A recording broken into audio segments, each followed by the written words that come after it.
Hello! Welcome to the Fit and Free Show with Auntie Angel. ZGALA the Art Angel, that's me. I got my shades on, I'll switch them out. Today I'm going to do, I was thinking about calling it the Canine Series, just because I'm silly. But really it's just a few exercises that go well together, that get the whole body involved, that I like to do, so I thought I would share with you. And they include downward facing dog, upward facing dog, extended puppy pose, and then I might throw in some other animals like cobra pose and cat-cow. Let's do those and call it the we'll call it the 5 animal series. How about that? Although 3 of them are canines. At least I cracked myself up. Let's get to it. It's a good time to remember to remind you, there's not one way to do this. You should follow your own lead, listen to your own body. You hear a dog out there voting for that. I like to start with a little free arm swinging just to get the body in motion and wiggling around and letting go of some stress. And then I'm going to spend a few breaths in Tadasana or mountain pose, checking in with the bottoms of my feet, making sure those are relaxed, checking in that the knees aren't locked, checking in that the hips are relaxed and over the ankles, the shoulders are relaxed, slightly rolled down and back and over the hips. The back of the neck is lengthened just a little bit. Let's give ourselves a nice heavy sigh. I'm going to roll down from here, just checking in with the spine and the mosquitoes along the way. Past the waist all the way to the hips. Coming down to put the hands on the floor. It's fine to bend the knees, to put your hands on the floor. I like to kind of do both. Get into that forward fold. Once I get the hands on the floor, whether the knees are bent or straight, then I'm going to start walking these feet back.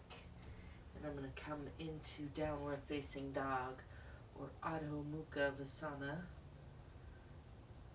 I think I said that wrong. I don't really know.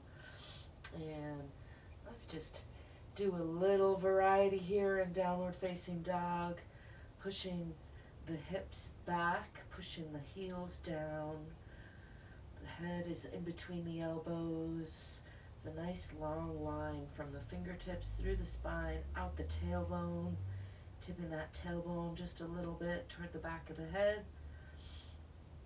There's a lot of variety can be done in this pose. You could spend all day just in this pose. One of the favorite things I like to do when I'm not too close to the hut wall is lifting each leg with the hip closed, so facing the ground. Going right into the wall there. And another variety is to lift the leg with the hip open, so you get a nice twist. Sometimes looking under that arm to see that foot for an additional stretch. Those are just variations on the downward facing dog. And from here, let's go into upward facing dog. This is one I just discovered the name of, and it's sort of like cobra, except for you're keeping the knees off the floor and still pressing through those palms, lifting the chest, stretching the front of the body. It's a nice pairing with downward facing dog, upward facing dog.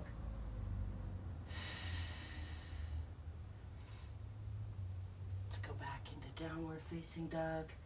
So again, those are a nice pair. And the third canine pose that I was thinking of showing you in that.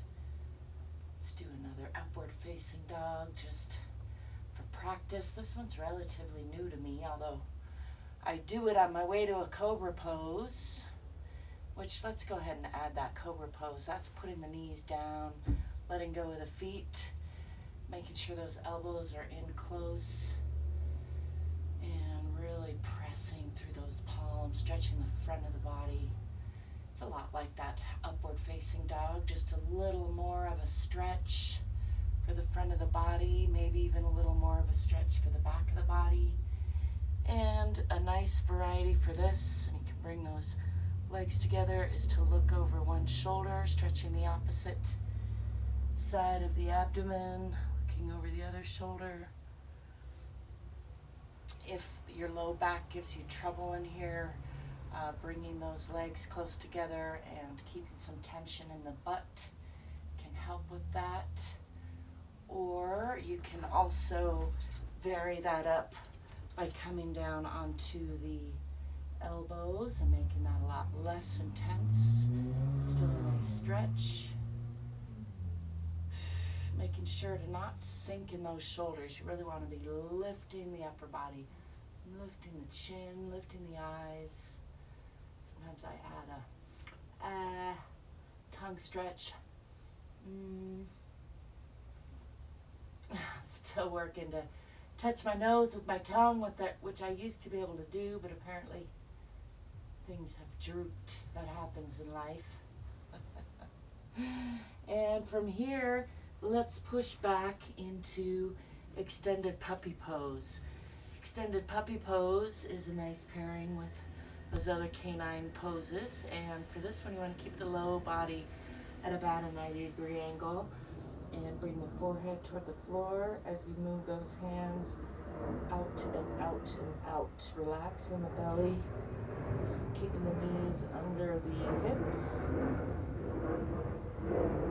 Moving the forehead if need be to really get that nice stretch through the arms and chest, shoulders. Uttana Shishosana is the fancy name for that, or extended puppy pose.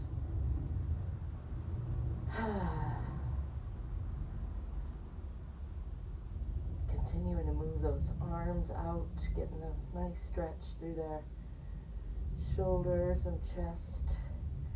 And then I'm going to walk these hands back on the elbows, lifting the forehead, and come to a tabletop position with the hands under the shoulders, about a square. Let's do some cat-cow breathing. Cat or Marjari Asana is where you round the spine, pressing through the palms, pushing those shoulder blades apart from side to side, tucking the chin, tucking the tailbone, and exhaling as you pull up in the abdomen. And that's often paired with cow pose or Bittilasana, where you're lifting again through the front of the body, lifting the tailbone and breathing into the belly. And let's do a few rounds of that. With the breath, exhaling and rounding. Inhaling and lifting. This is one that's really good for digestion, good for the spine, really good for the whole body. If you could only do one pairing, this might be a good choice. Get the breath involved. Really embody your inner cow and cat.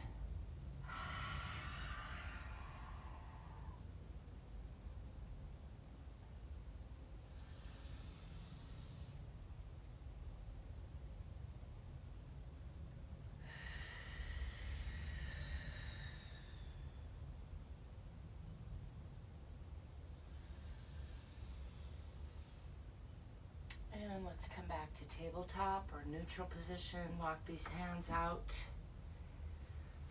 Lift the hips, tucking the toes under, coming back into downward facing dog, pressing down in those heels, pressing back in the hips. Let's run through again one more time the upward facing dog, keeping the knees and hips elevated a little bit, lifting the chest and eyes, and again pushing into downward facing dog. That's again a nice pairing if you were only going to do one pairing. that's a good choice as well. I'm going to walk these feet forward, coming back into that forward fold. Just letting gravity do some unwinding here. I like to sometimes contrast this forward folding from the hips with a forward folding from the waist. So pulling up, pulling back in the abdomen. I'm going to give myself a nice hug, starting with left elbow over right. Again, pulling those shoulder blades apart, tucking the chin, tucking the tailbone, really rounding the spine. Sort of similar to cat pose in that we're rounding and exhaling, squeezing the air out. And then staying in that rounded position, I'm going to take a deep breath, expanding the rib cage in.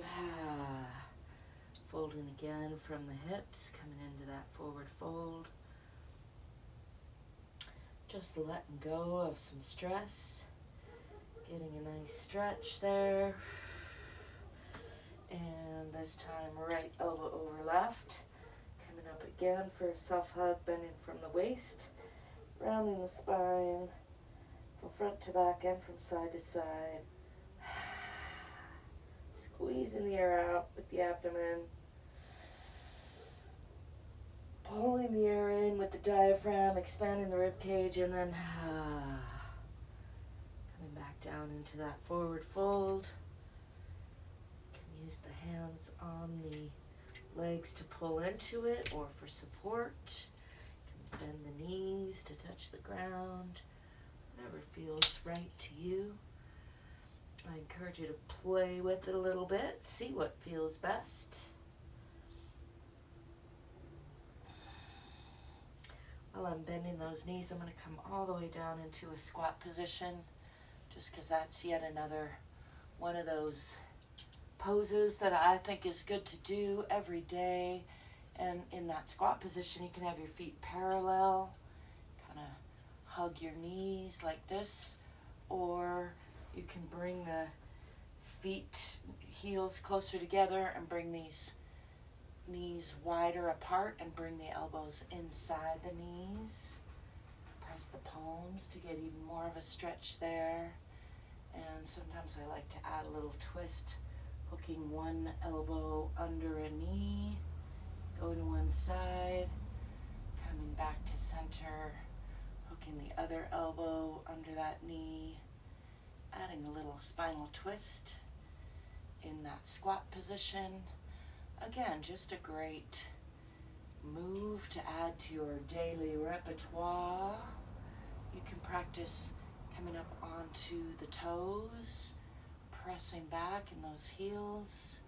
Sometimes you might find if you're first starting out on that it's uncomfortable to push down in the heels. So again, I encourage you to try it out, explore, listen to your own body. Don't forget to breathe and smile, whatever else you're doing.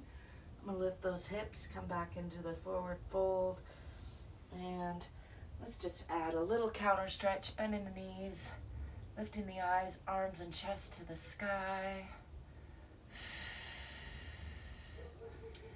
and then coming back into mountain pose, shaking all that out, checking in with the alignment, checking in with the nervous system with a few clop snaps, as I like to call them, and just loosening it all back up. There you have it, a nice, quick, full body, animal-based routine. I started off thinking I was going to do Canine Series. I added some other animals. I added some other just front-back pairs. Really, it's about moving the body. I hope you're doing that. I hope you're remembering to love yourself because you're worth it. I hope you're remembering that you are enough exactly as you are, and also you can probably do more than you think. I thank you for being you, however you are. I thank you for letting me be me, however I am. I thank you for stopping by. I thank you if you like and subscribe. Thank you. does help me out a lot. And I like to remind you to stay curious, stay courageous, and hopefully get more fit so you can be more free. Till next time, I'll be seeing ya. Ciao for now.